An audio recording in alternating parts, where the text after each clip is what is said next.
Welcome to Pattaya, Thailand. Once a quiet fishing village, it's now one of the world's most infamous destinations for men seeking sex, holiday relationships, drugs, partying, and everything in between. For many so-called passport bros, Pattaya is ground zero. In this video, we will dive into how Thai women have mastered the art of deception and false love to come up with ridiculous schemes, and how they manage to profit from foreigners. After interviewing a number of foreigners who fell victim to these scams, we managed to pull together a list of the most common stories and most common methods they've been scammed with. Bear in mind that these scams we are about to unveil are happening everywhere in Thailand. But since Pattaya is the most well-known place for these scams, we will focus on it. Why Pattaya? Simple. It's accessible, affordable, and it delivers what many men feel they can't find back home: attention and admiration. Walking down the streets, the foreigners would often hear words like, "Wow, you so handsome. Handsome man. Wow, you so big. Hello, darling. I love you," and many more to try to attract them into either entering a bar, massage parlor, or some other service. Here, a man who feels invisible in his own country suddenly has women competing for his time. To some, it feels like paradise. To others, it's a trap. In Pattaya, there are generally three kinds of women men encounter. 1. The nightlife workers. These are bar girls, dancers, and freelancers who see relationships as business first. Some men mistake this attention for genuine love, only to realize later it was transactional.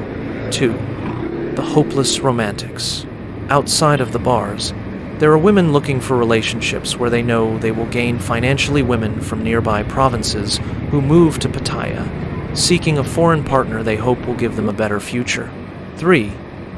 The everyday locals. Shopkeepers, hotel staff, or students' women, not connected to nightlife, but who may still be curious about dating a foreigner. These connections take more time and respect to build. Now, who are the men coming to Pattaya? 1. The thrill seekers. They're here for cheap sex, the neon nights, and the wild reputation Pattaya has built over decades. For them, it's about fun, not commitment. 2. The lonely hearts. Often older men, divorced or widowed, who come looking for companionship they feel is missing back home. Many genuinely want a wife or long-term partner. This sight is not new to the streets of Pattaya, as we can always see old men with girls who are young enough to be their grandchildren. 3. The opportunists. These are younger men drawn by social media hype, eager to experience what they see as an easier dating scene. Some succeed, others quickly learn it's not as simple as it looks. Pattaya offers opportunities, but also risks. For every man who finds genuine love here, there are others who lose money, trust, and even self-respect. The biggest mistake? Believing that every smile is sincere, or that every relationship is built on love. In reality, Pattaya is a place where fantasy and reality blur. Let's jump straight into it.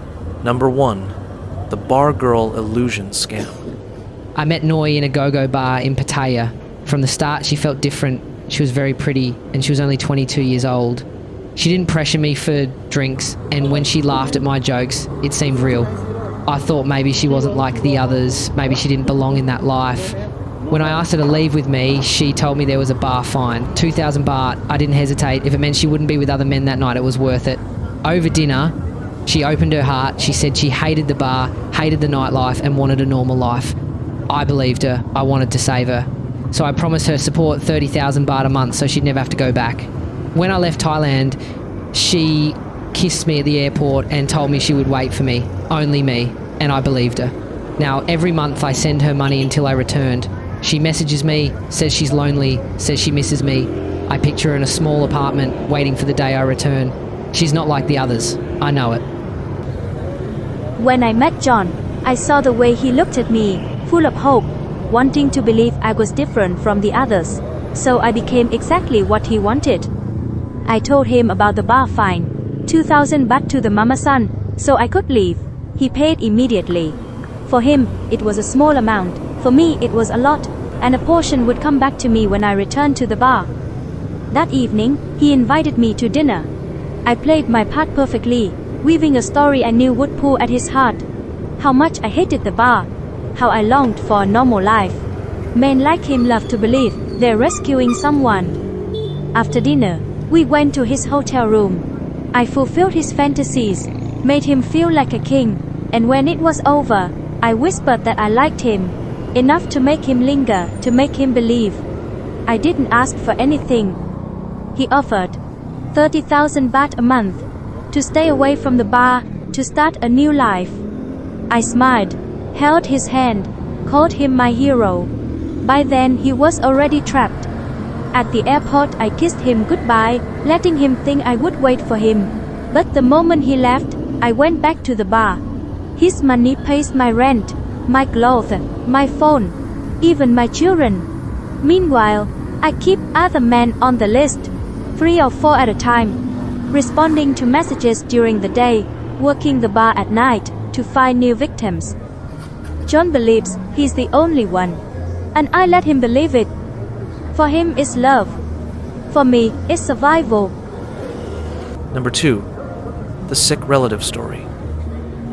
When I started dating Som in Thailand, I thought I'd finally found someone who cared about me for who I was. She was sweet, always checking on me, sending me little messages throughout the day. I trusted her. Then one night, she texted me in tears. Her mother was sick. She said rush to the hospital. She didn't know what to do. Of course, I wanted to help. Hospitals back home cost a fortune, so when she told me the bill was thousands of dollars, I believed her. I wired the money the same night. A few weeks later, there was another emergency.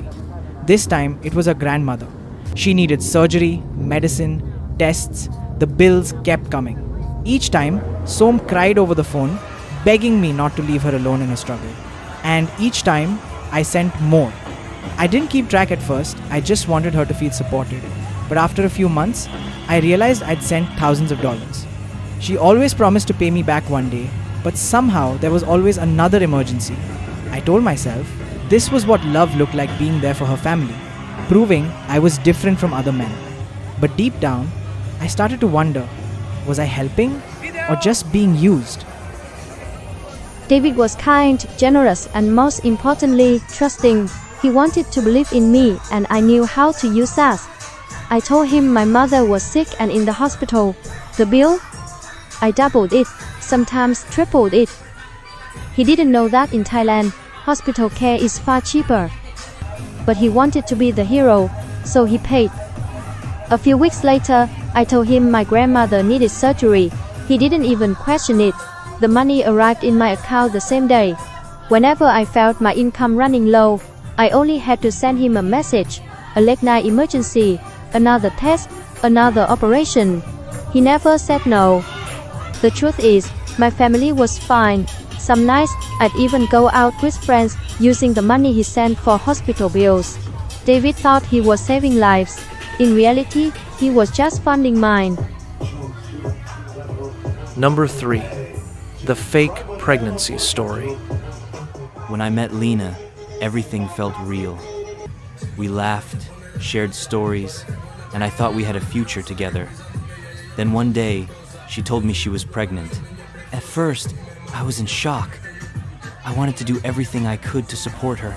She said she needed money for doctor visits, vitamins, baby supplies, even an abortion she claimed she couldn't afford if necessary. I believed her. I sent the money. I wanted to make sure she and the baby were safe.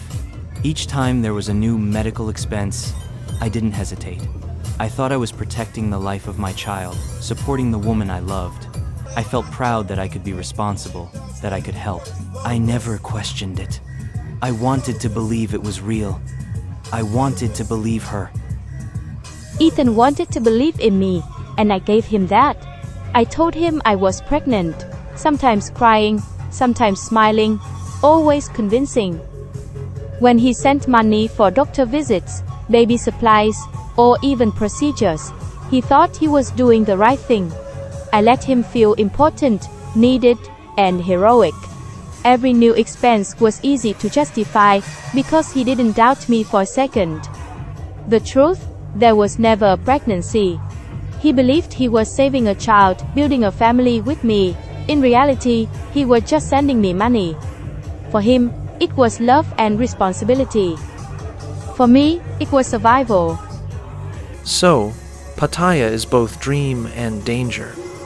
A place where men feel wanted, admired, and alive, but also a place where illusions are easy to buy, and heartbreak can come with the morning Sunday. For passport bros, it's the first stop in Asia's search for love and sex. But Pattaya is just one side of the story. Most scams in Pattaya rely on three things. 1. Loneliness men wanting love and attention. 2. Money equals proof of love women convincing men that paying means commitment. 3. Multiple streams. Many women run the same story with multiple foreigners at once. Many fall victim by being manipulated into sending money, believing in love, emergencies, or a shared future. Once the scammer has extracted as much as possible, they abruptly cut all contact, blocking the victim on every app, sending no messages, and giving no explanation or goodbye. Promises of repayment, reunion, or commitment are never fulfilled. The victim is left with emotional pain, lost trust, and often tens of thousands of dollars gone, while the scammer moves on to the next target, fully funded by their victims. Heard a crazy story we left out? Drop it in the comments. Don't forget to like and subscribe for more eye-opening tales of how money flows between men and women around the world.